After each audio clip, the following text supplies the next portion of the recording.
Aleluia. Dê um forte aplauso ao Senhor. Amém. Aleluia. Declare palavras de adoração a Ele. Celebre a Ele. Aleluia. Declare o quanto você o ama. Te adoramos, Jesus. Te adoramos, te adoramos, te adoramos. Aleluia. Os nossos pequeninos podem estar descendo. Muito boa noite, você que está aqui. Obrigado, gente. Deus abençoe vocês. Você está feliz com o Senhor? Amém? Glória a Deus. Que bom que você veio. Você não foi vencido pela chuva. Olha a bênção. Glória a Deus. Que bom que você está aqui em nome de Jesus. Deus tem algo separado, reservado para você. Em nome de Jesus. Feche seus olhos, vamos estar orando. Senhor, nós estamos em Tua presença. Senhor, desde do primeiro momento onde nós nos reunimos aqui em Teu nome, começamos a cantar, salmodiar, louvar o Teu nome. Deus, nós sabemos que o Senhor toma este lugar, toma as nossas vidas. E sabemos, Deus, que a Tua palavra ainda tem algo a fazer em nós. Senhor, nós te pedimos em nome de Jesus, que sejamos nós, pelo Teu Santo Espírito, sensibilizados. Toda dureza, toda incredulidade, todas as experiências ruins que nós tivemos até aqui, que elas sejam dissipadas diante do Teu poder. Pai, nós oramos em nome de Jesus, repreendendo toda ação do adversário, toda a investida de Satanás contra as vidas. Nós, em nome de Jesus, declaramos frustrados todos os planos do nosso inimigo. E nessa noite, nós queremos sair deste lugar, transformados pela Tua palavra, alimentados por Ti. Nós te pedimos isso em nome de Jesus. Se você crê, diga amém. Amém. Glória a Deus. Você pode tomar o seu assento. Se você puder abrir a sua Bíblia aí, abra em Atos dos Apóstolos, capítulo 9. Atos, capítulo 9. Atos é a segunda parte do Evangelho de Lucas. É a continuação, digamos assim, do Evangelho de Lucas. Tanto que você vê que aonde acaba Lucas, logo começa Atos. Parece que o assunto continua, né?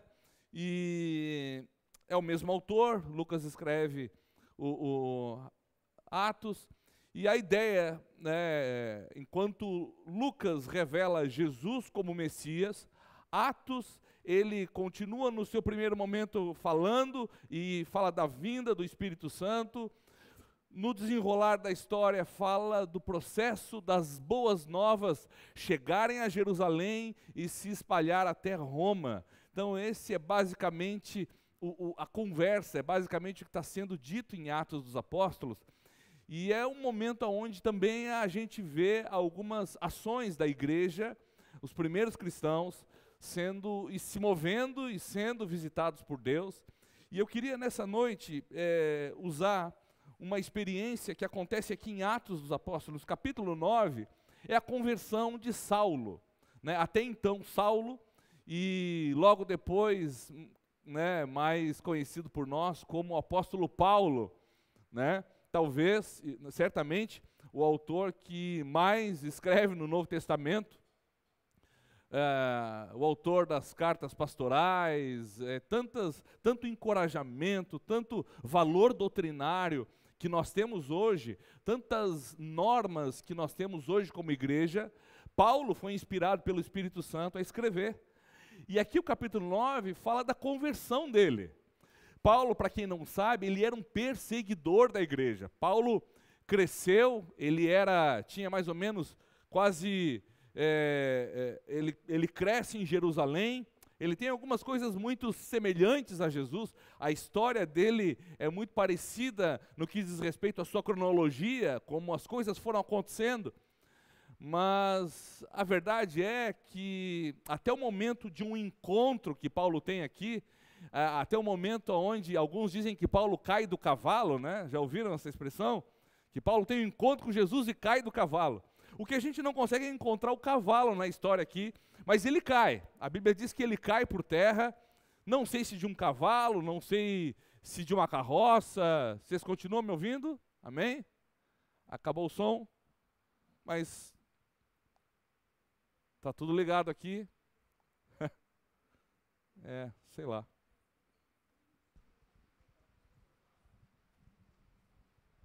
Amém. Som.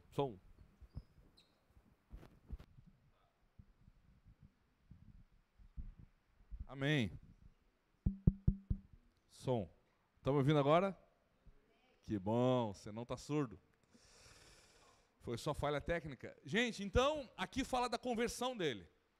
Aonde ele passa de um perseguidor, e ele até então, até esse encontro com Jesus, Paulo vive a sua vida da forma que ele acha que está correto, está fazendo bem. Na cabeça dele, ele estava fazendo o que era justo, o que era certo.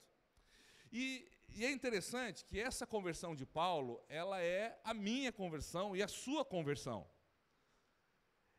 A gente vai olhar aqui elementos que são muito parecidos com o que eu e você vivenciamos.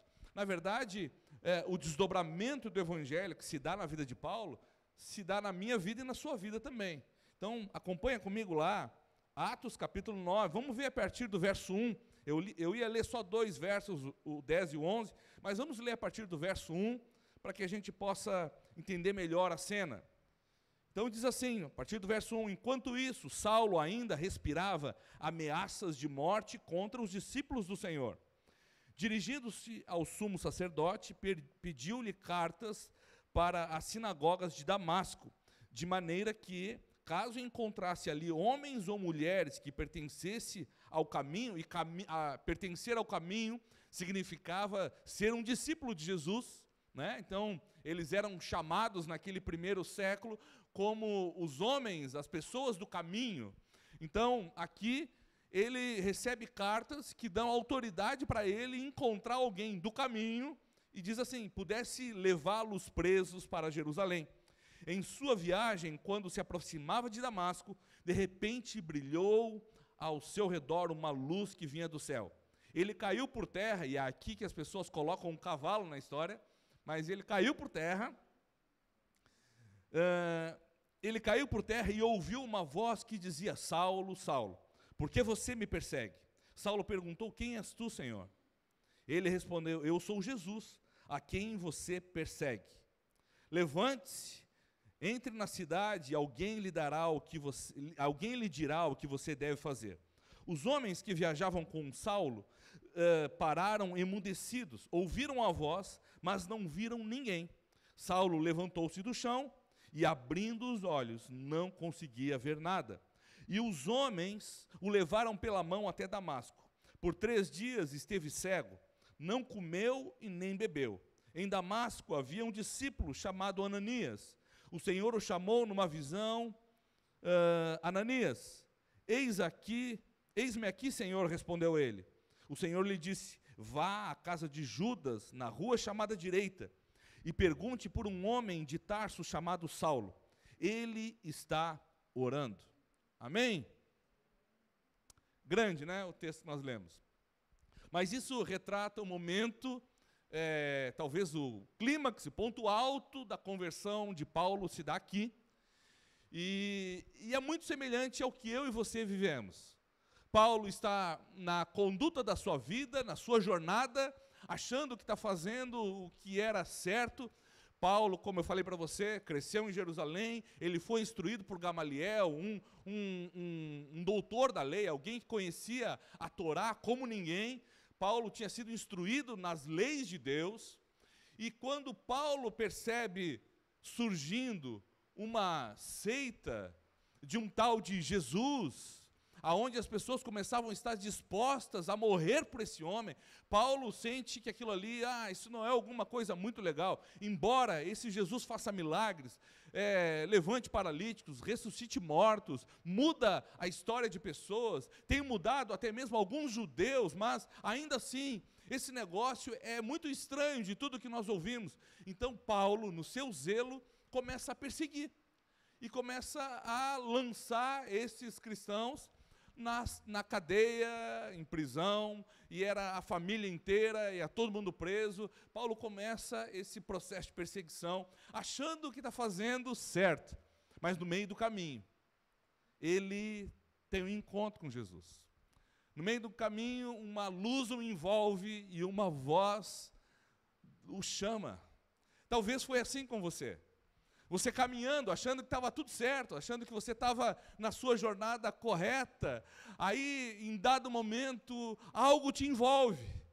E desse algo que te envolve, você ouve uma voz que confronta você, que me confrontou, que confrontou Paulo, no sentido, por que você está me perseguindo? E a primeira coisa que provavelmente Paulo pensou, como assim? Eu estou perseguindo esses dessa seita, esses do caminho. Quem é você? Quem é o Senhor? E a resposta é, eu sou Jesus. Você tem me perseguido. Você tem depositado a sua vida em coisas erradas. Você tem gastado todos os seus dias. Você tem depositado o seu zelo no que é errado. E o que é maravilhoso nesse texto é que Paulo ouve que ele até ali estava fazendo tudo errado, mas ele não fica por terra. A Bíblia diz que ele se ergue e ele ouve desse Jesus o que ele agora tem que fazer. Amém? Não foi assim comigo, não foi assim com você? Você vinha na sua jornada achando que estava tudo certo, em algum momento algo te envolveu, algo fez você parar a sua jornada, e você ouve a palavra de Deus dizendo, olha, por que você está errado? É assim quando os nossos pecados são confrontados. É assim quando você foi confrontado nos seus pecados. E aí você pergunta, como assim? Como assim eu estava em guerra com Deus? Porque é isso que Jesus diz, olha, Paulo, você está em guerra comigo. Você tem perseguido aquilo que eu tenho amado. E aí talvez eu e você em algum momento nós nos perguntamos, quando que eu estava em guerra com o Senhor? Quando nós não o adoramos, quando nós não o seguimos, quando nós não entregamos tudo. Gente, muito bela essa última canção que nós cantamos. Agora a pergunta que eu faço é se nós teríamos a coragem de cantar ela diante do nosso Salvador. Porque aqui a gente canta na expectativa e na certeza de que Ele está, mas eu acho que isso é muito, sabe, essa certeza de que Ele está aqui, às vezes, ela é abalada por uma série de circunstâncias. E eu confesso, e não é a primeira vez que eu ouvi essa música, eu já ouvi ela outras vezes, e ela tem algo que faz a gente cantar ela, né? Eu creio que é a ação do Espírito, mas como essa canção me humilha. Porque de fato, irmãos, sendo honesto com vocês, eu não tenho gastado tudo. E assim, correndo o risco de você ficar triste comigo, você não tem gastado tudo. Você não tem entregue tudo. Eu não tenho entregue tudo. Essa canção ela é muito mais uma expectativa do que de fato uma oração, não é verdade? Mas a grande questão aqui é que esse encontro do apóstolo Paulo ou de Saulo com Jesus é muito parecido com o encontro que eu e você tivemos. E aí Saulo ouve uma orientação. Talvez quando você, de novo, confrontado pelos seus pecados, reconhece que, olha, é verdade, eu estava em guerra com Deus, Jesus me reconciliou com Deus, agora eu estou em paz com Ele, o que fazer? Aí você ouve de Deus, por meio da sua palavra, o que fazer, não é? Então, todos os dias, você tem ouvido de Deus o que fazer. Não precisa um anjo vir e anunciar para você o que você tem que fazer. Pode acontecer, Deus pode usar formas extraordinárias para mandar uma mensagem para você, para dar um recado. Deus pode usar o impossível para afetar você, mas, via de regra, Ele tem nos dado a sua palavra. Então, eu e você temos também, quando caímos por terra, nós nos erguemos, e agora nos erguemos com o quê? Nós nos erguemos com a palavra. Amém? Nós nos erguemos com uma orientação. Nós nos erguemos com uma direção, como Paulo aqui, olha, você sai, você vai até um lugar, na casa de uma pessoa, você vai até Damasco, você chega lá, e lá fica tranquilo que alguém vai encontrar você. E aí o que é extraordinário é a conversa que, paralelo a isso, Deus, Jesus tem com Ananias. Está no texto que nós lemos, e aí eu quero ler mais uma vez. Verso 11 do capítulo 9, não fecha, não desliga a sua Bíblia aí. Diz assim, o Senhor lhe disse, a quem? A Ananias, não foi agora Saulo, ao cara que ia lá encontrar Saulo, ok? Estão comigo, gente? Ou estão preocupados, lembrando, deixei a janela de casa aberta. Não, acho que ninguém deixou a janela de casa aberta, né? Está chovendo desde cedo, né? Se deixou, meu irmão, minha irmã, relaxa, porque está tudo inundado já. Deixa que o Senhor cuida. Vamos lá. Diz assim, verso 11, o Senhor lhe disse, vá à casa de Judas, aqui não é o Iscariotes, tá? Vá à casa de Judas, na rua chamada direita, a principal rua daquele lugar, e pergunte por um homem de Tarso. Aqui depois, se você olhar o texto aqui, vai ter uma conversa de Ananias com Jesus, no que diz respeito a quem é Tarso, porque Tarso era alguém, quem é Tarso não, quem é Saulo, que era alguém que estava perseguindo e matando a igreja. Então, tem uma conversa ali depois, mas não é esse o ponto que eu quero que chame a sua atenção. Mas, vá à rua chamada direita e pergunte por um homem de Tarso chamado Saulo. E aí o final do versículo, eu acho extraordinário, porque Jesus diz para Ananias o que Saulo estava fazendo. E como acaba o versículo aí na sua Bíblia? O que ele estava fazendo? O que, gente? Maravilha. Saulo,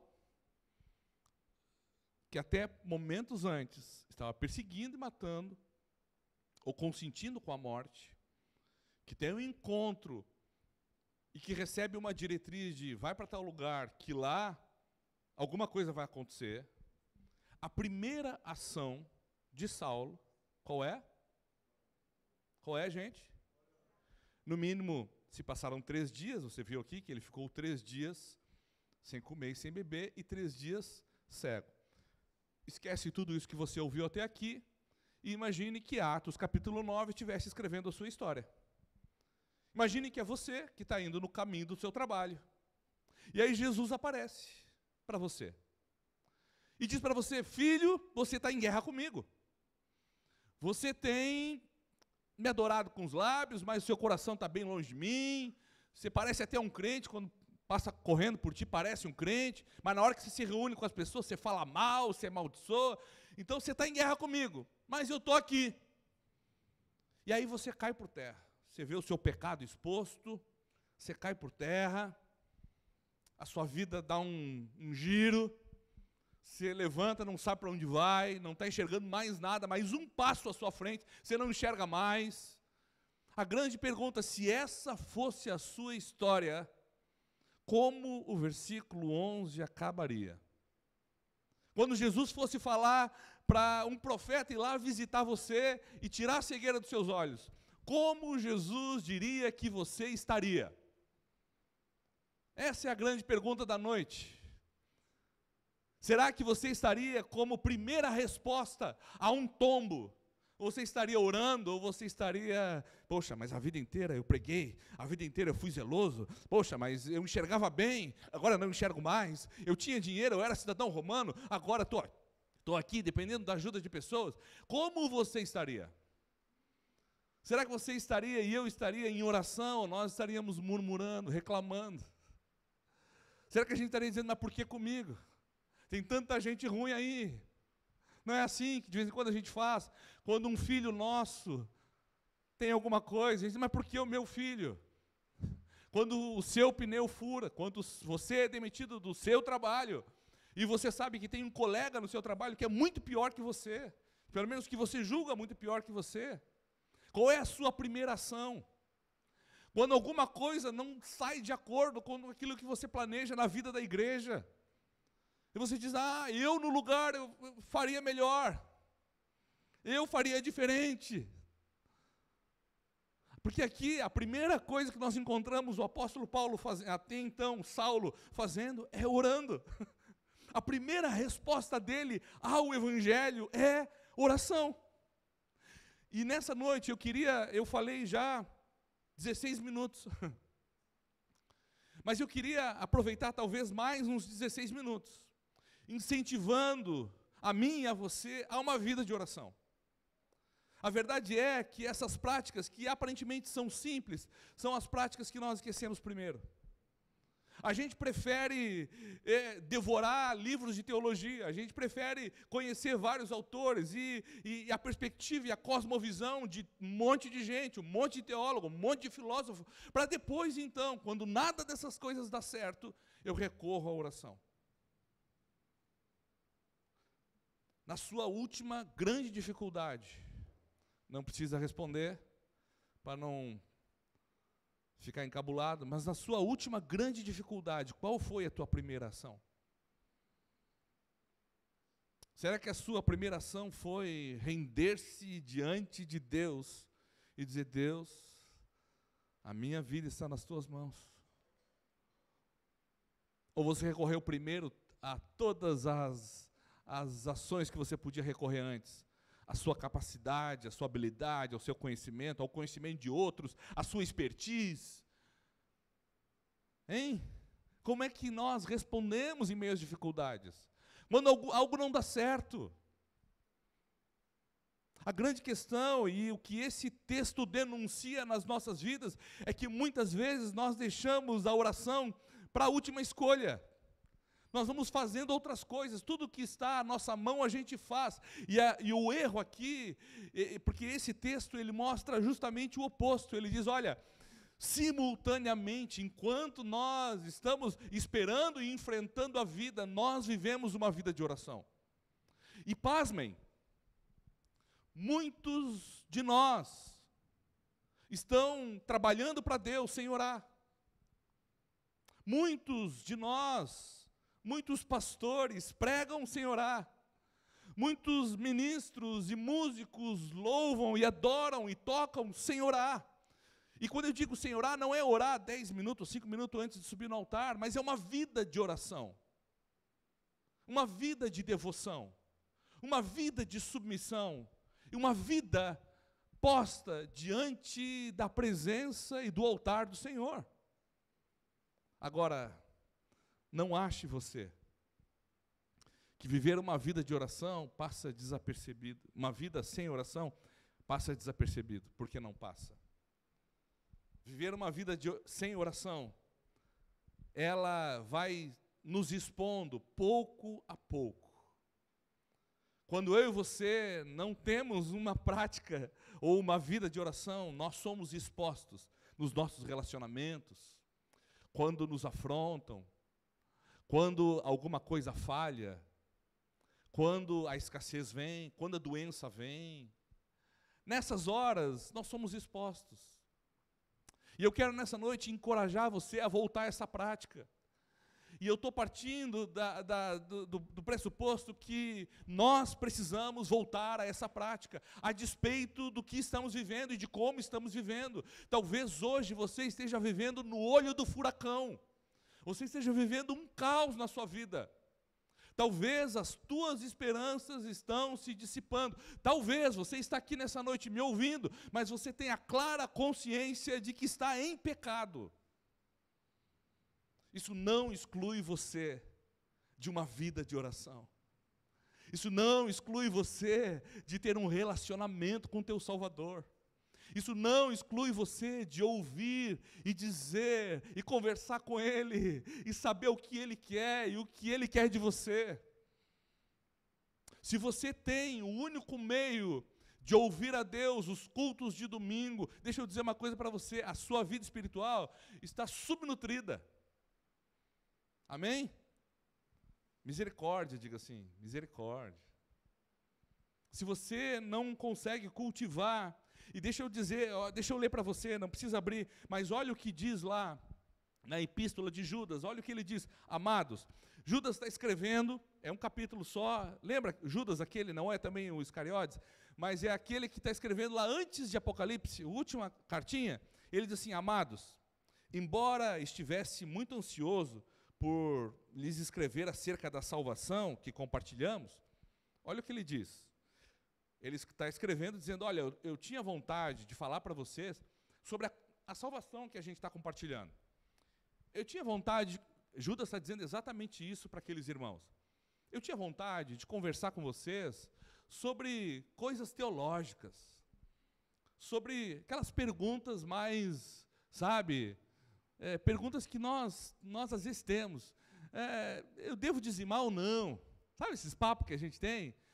Se eu beijar na boca é pecado. Sabe essas coisas que a gente começa, tatuagem é pecado.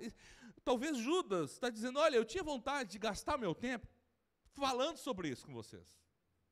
Mas olha o que ele diz no texto adiante, ele diz: mas senti que era necessário escrever-lhes, insistindo que batalhassem pela fé de uma vez por todas confiadas aos santos.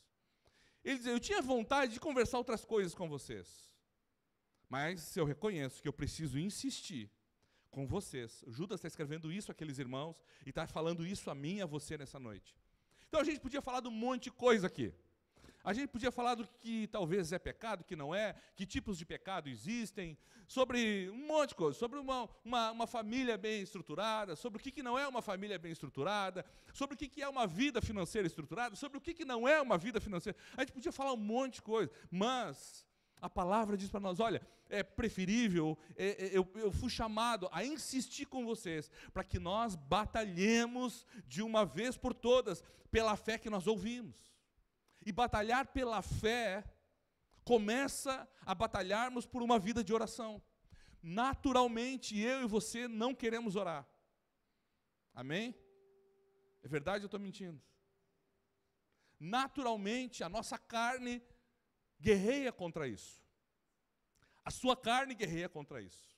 A sua carne vai começar a dizer para você: não, você não é digno, não, nem adianta orar. Se você está aí nessa bagunça de vida, o que adianta você orar? O que adianta você se render aos pés de Jesus? Não, já está tudo errado mesmo. Chuta para o alto o balde e deixa. Mas na verdade nós somos chamados mais uma vez a orar. Olha o que diz o salmista: os que conhecem o teu nome confiam em ti. Pois tu, Senhor, jamais abandona os que te buscam. O salmista nos encorajando. Os que te buscam, não serão abandonados por ti. O Senhor os encontrará. E olha só que maravilhoso, quando você vai olhar para a história, esse aqui é um salmo de Davi. Olha, outro salmo de Davi diz assim: registra tu mesmo o meu lamento. Davi está conversando com Deus, está dizendo: Senhor, registra tu mesmo o meu lamento. Mas olha o que ele diz adiante: recolhe as minhas lágrimas em teu odre. Acaso não estão anotadas em teu livro? Os meus inimigos retrocederão quando eu clamar por socorro. Com isso saberei que Deus está ao meu favor. Davi era um rei, gente, e não era um rei ruinzinho, era um bom rei. E diz que os soldados de Davi eram muito bons. Um soldado de Davi dava conta de 80 homens. Conta a história. Era gente de guerra, gente preparada.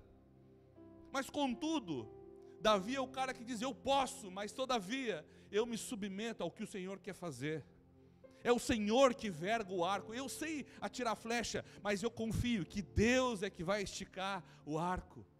Ou seja, Davi mantinha uma vida de oração e de súplica e de submissão na presença do Senhor. Qual foi a última vez que você orou, abrindo mão das tuas capacidades e dizendo: Senhor, eu posso fazer isso, mas eu prefiro que o Senhor faça do seu jeito.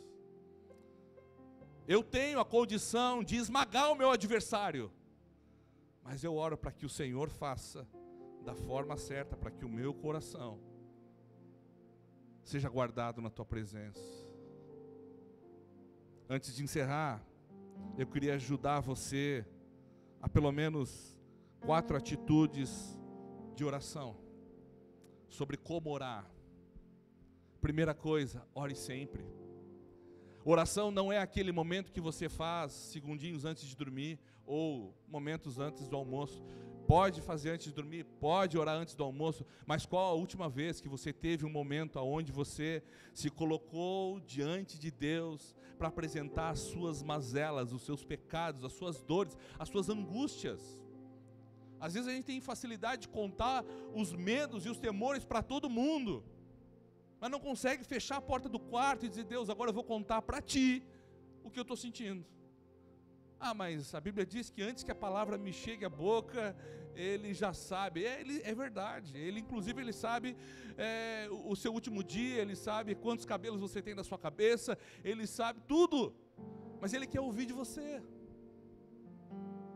Ele quer ouvir você fechar a porta do seu quarto, se render diante dEle e dizer: Senhor, eu estou aqui quebrado, quebrada, esse é o meu coração.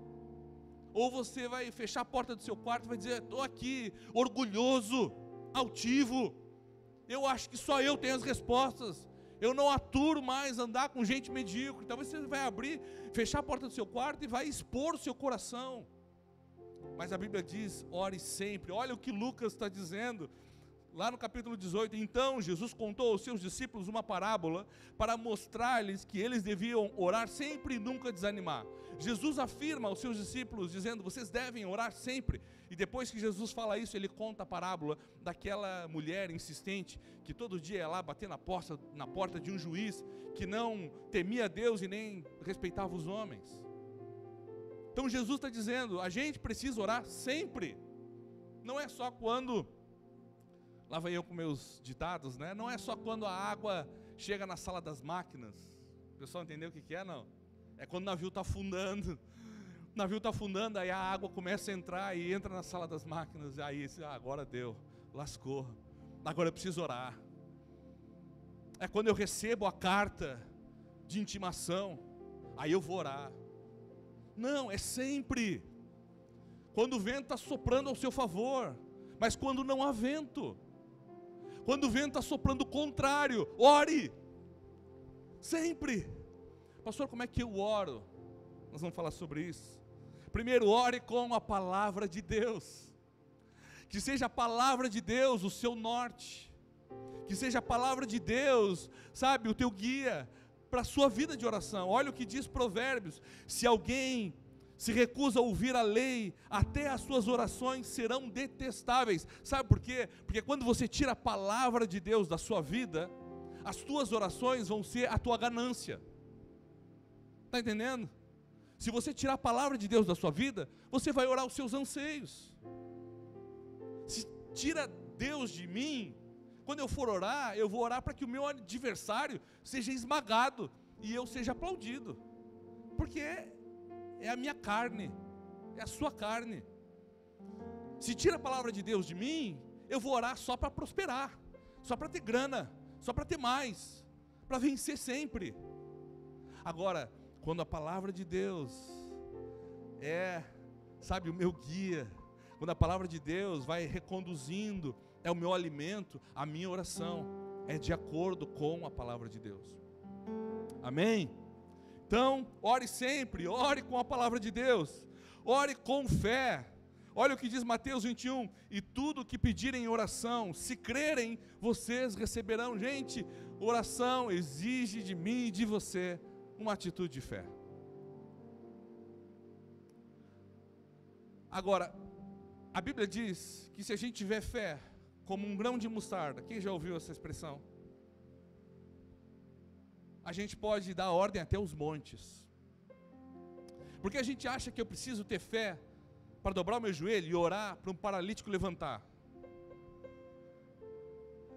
A verdade é que a fé que eu preciso para orar é a fé que me diz que eu tenho que orar. Porque às vezes a gente não tem fé nem para orar. A gente está tão carnal que a gente acha que não, essas coisas normais eu resolvo, né? Agora, está acabando o final de ano, vem agora as festas, família se reunindo, né? Muita alegria para uns, muita tristeza para outros, muita DR para outros. A minha família é dessas, quando reúne dá briga. Amém? Não sei se a sua é assim, a minha é. Quando reúne dá estresse. Todo mundo fica apegado à verdade, aí quer contar as verdades, aí sabe como é que é, né? Aí a gente acha que não precisa orar para ir para esses encontros. Não, deixa assim, vou lá, na hora lá eu vejo o que vai dar. Não é isso. Às vezes eu não tenho fé para orar quando eu estou com um familiar meu, talvez internado no hospital. Eu preciso primeiramente ter fé para dobrar os meus joelhos, ou para parar, ou para alçar minha voz a Deus. A fé para o milagre vem depois. Mas eu e você precisamos ter primeiramente fé para orar. Amém? Então é isso que Jesus está dizendo. Olha, em tudo o que pedirem em oração, se crerem, vocês receberão. Às vezes a gente não está crendo nem para começar a orar. Amém? Misericórdia, não é amém, né? Por fim, a gente precisa crer. Aliás, a gente precisa orar em nome de Jesus. E deixa eu explicar, porque isso parece óbvio para todos nós. Mas olha o que diz João, capítulo 14, assim: e eu farei o que vocês pedirem em meu nome, para que o Pai seja glorificado no Filho. O que vocês pedirem em meu nome, eu farei. Aqui Jesus está ensinando a gente a orar em nome de Jesus. Amém? Sim ou não? Alguém discorda disso? Não, né? Se discordar também não ia levantar a mão, né? Mas a grande questão aqui é que é isso, né? Aqui João está dizendo que a gente deve orar em nome de Jesus. Só que para muitos de nós, o nome de Jesus é mágico. É um nome mágico. O pastor está falando heresia, né? O que eu quero dizer com isso? Às vezes nós estamos orando em nome de Jesus, mas a gente acha que Jesus é só um milagreiro. Ou ele é parte de uma reza forte que eu tenho que fazer. A gente, às vezes nem o amém a gente sabe o que é na nossa oração. E a gente acha que Jesus, ele é parte daquelas palavras chaves que eu tenho que dizer na minha oração. Não, porque eu aprendi que eu tenho que orar em nome de Jesus. Então eu vou e oro em nome de Jesus, porque eu tenho que acabar a minha oração em nome de Jesus.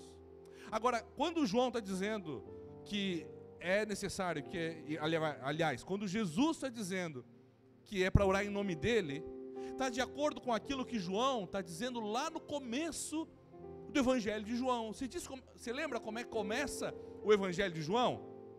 Quem lembra? Quem lembra aí? Como é que começa João 1:1? Diz o quê? No princípio era o verbo, né? No princípio era aquele que é a palavra, ele estava com Deus e ele era Deus. Às vezes a gente não crê que Jesus é Deus, irmãos.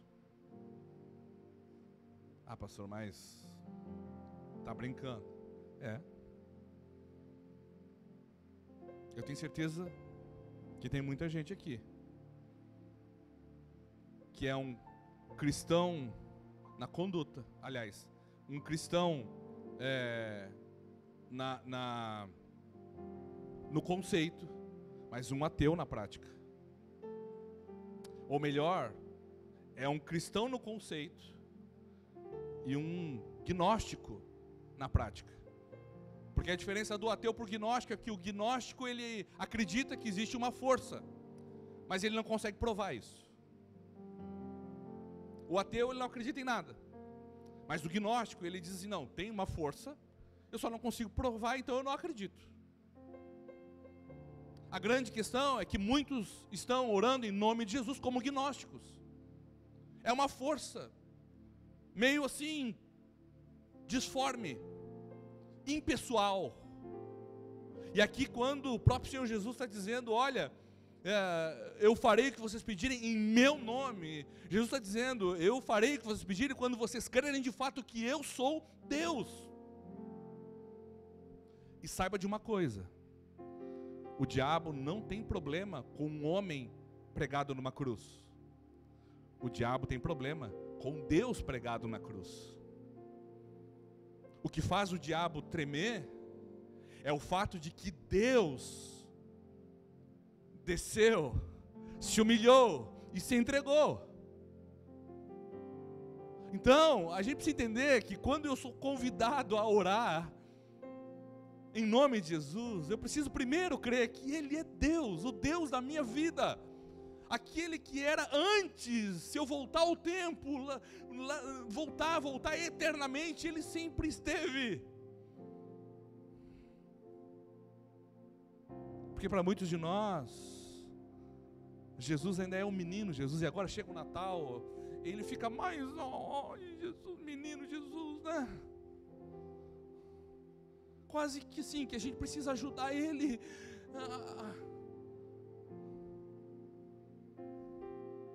Só que Jesus está dizendo que não. E João está dizendo, olha, no princípio, Ele estava, e Ele fez, e Ele era Deus. Ou seja, todo o evangelho, toda a fé cristã, ela se dissolve se você não crê de fato que Jesus é Deus, e o Deus da sua vida. Então, pastor, o que isso afeta na minha oração? Afeta que quando você se rende em oração em nome de Jesus, você está orando aquele que é dono da vida. Você está orando aquele que gerou, que por sua palavra fez e trouxe à existência a mulher que o recebeu no ventre. Olha o poder do que a gente está falando. Aquele que viu a vida acontecer. É a Ele que nós somos convidados a orar. A pergunta que eu quero encerrar fazendo: e se Atos 9 fosse a sua história? Se Atos 9 fosse a sua história de conversão?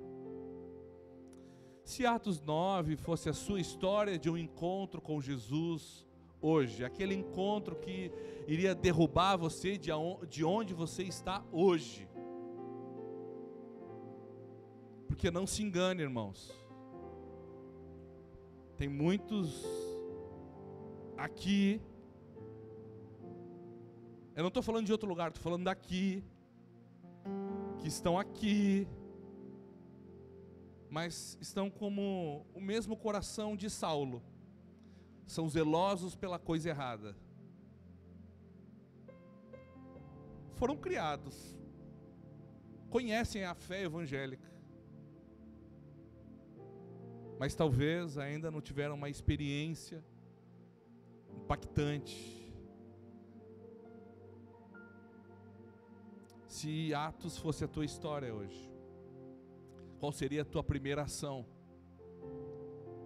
Se hoje você tivesse aqui, caído no chão, significa dizer que se hoje fosse com você a história de Jó, lembra a história de Jó? A história de Jó está em tudo que é lado, né?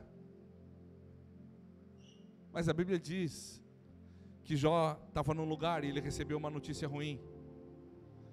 Quando o cara que trouxe a notícia ruim estava indo embora, ele encontrou outro que estava vindo contar outra notícia ruim, que encontrou outro que quando estava saindo contou outra notícia ruim, e ele perdeu no mesmo momento família, recursos e saúde. A Bíblia diz que, contudo, Jó não amaldiçoou o Senhor. Se fosse com você, se fosse comigo, será que quando o Senhor fosse chamar um homem de Deus, uma mulher de Deus para ir te socorrer, será que ele conseguiria dizer: vai lá, o Pablo está orando, vai lá, ele está em oração, ele respondeu certo, ele sabe o lugar que ele deve estar? Eu quero convidar você a tomar uma decisão hoje. Pastor, como começa a minha vida com Jesus em oração. Antes de você se tornar um frequentador de igreja, como eu falei, gente, tem muita gente que prega sem orar, que canta sem orar, que toca sem orar. Sabia? Dá para fazer. Dá para fazer. Dá para estudar bastante e construir aqui umas palavras de convencimento e vir aqui convencer você, usar algumas expressões assim que vão mexer com o seu coração, vão sensibilizar você. Dá para fazer. Só que a Bíblia diz que vai ter um momento onde a gente vai ser exposto. E ele virá, falamos isso domingo passado, como o sol da justiça, como o sol do meio-dia. Ele vai vir, não vai ter sombra. E aí todas as nossas fraquezas e mazelas serão expostas. Eu quero convidar você a tomar uma decisão. Ore sempre. Ore com fé. Ore em nome de Jesus, que é Deus. Alimente-se da palavra para que a sua oração seja a palavra e não as suas carências.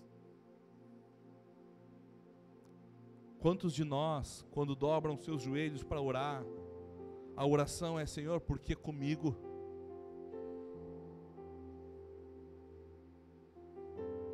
Porque a nossa oração às vezes é a nossa carência. Raramente a gente consegue orar dizendo: Deus, eu estou passando por essa prova, me ensina como é que eu posso te glorificar. Me ensina como é que isso que eu estou passando vai me ensinar. Amém? Eu quero convidar vocês a se colocar de pé.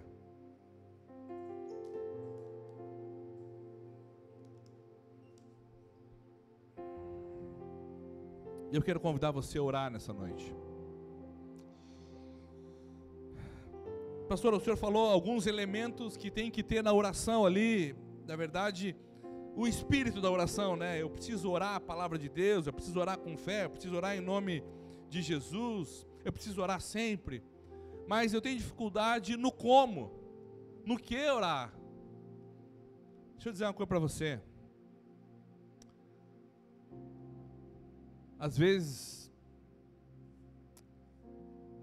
a melhor oração que você vai entregar ao Senhor vai ser o gemido da sua dor. Às vezes o seu silêncio em quebrantamento na presença de Deus vai ser a melhor oração que você vai poder oferecer. Eu já tive inúmeros momentos que eu não sabia nem o que dizer para Deus, e eu me rendia aos pés dele, e eu só chorava, ou só gemia.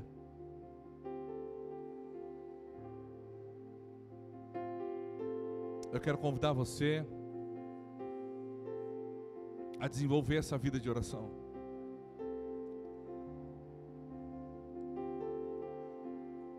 A sua primeira resposta precisa ser oração. Se você não sabe como orar, eu volto ao que Judas escreveu àqueles irmãos. Olha, eu até tinha vontade da gente avançar a conversa e falar sobre outras coisas, mas não adianta, eu preciso insistir com vocês: batalhem pela fé, e a fé começa numa vida de oração. Saiba de uma coisa: você não vai viver milagres extraordinários se você não cultivar a sua vida de oração. Às vezes você está clamando por uma conversão na sua casa, você está clamando por provisão, você deseja um milagre, você deseja que a alegria seja devolvida a você, mas você não consegue orar. E eu quero te encorajar nessa noite: ore. Ah, mas eu não estou sentindo nada, pastor. Não importa, ore sem sentir nada. Pastor, mas eu não estou com vontade. Não importa, ore sem vontade. E conforme você vai desenvolvendo essa prática de oração, Deus vai abençoando e Deus vai movendo seu coração. Provem, experimentem e vejam que Ele é Deus. Amém? Aleluia. A canção vai acontecer, mas eu não quero convidar você a cantar. A canção vai acontecer, mas eu quero convidar você a orar. Você, pai que está aqui, ore pelos seus filhos. Você, mãe que está aqui, ore pelos seus filhos. Ore pelo seu marido, ore pela sua esposa. Ah, pastor, mas a minha casa está se dissolvendo. Pois bem, ore. Se renda em oração. Porque o que nós lemos aqui, o que o salmista declara, é que aqueles que conhecem o teu nome, confiam em ti, jamais serão abandonados. Você não será abandonado. Se você confiar e viver uma vida de oração, não será abandonado.